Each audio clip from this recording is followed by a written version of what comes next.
Once upon a time, far away from here, there was a cute little girl. She was always wearing a red cape her mom made, and everyone called her Little Red Riding Hood. One day her mom said, "Little Red Riding Hood, I've cooked little cream cakes, and I need you to bring some to your grandmother, across the forest." Little Red Riding Hood accepted the request and started to prepare everything for the task. Before the little girl left, her mom said, "Be careful, the forest is very dangerous and the big bad wolf is always looking for children to eat them." Little Red Riding Hood took the advice and left towards her grandmother's house.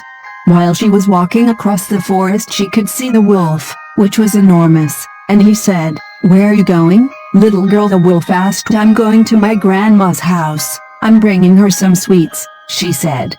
That wasn't far from there, the wolf thought, so he left.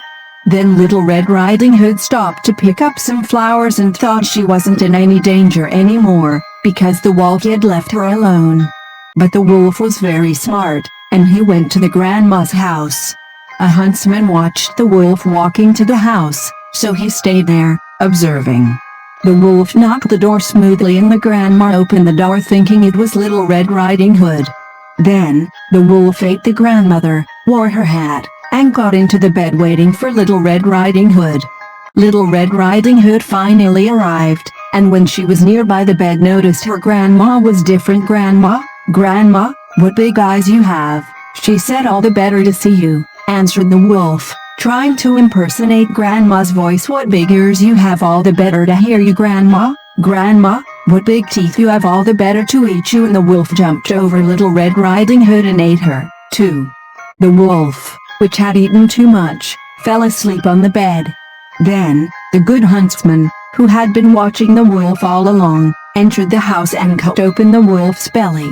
There were Little Red Riding Hood and Grandma, alive.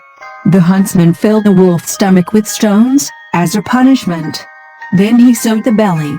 When the wolf woke up he was feeling too heavy, so he went to the river to drink some water, but he fell into the water and drowned.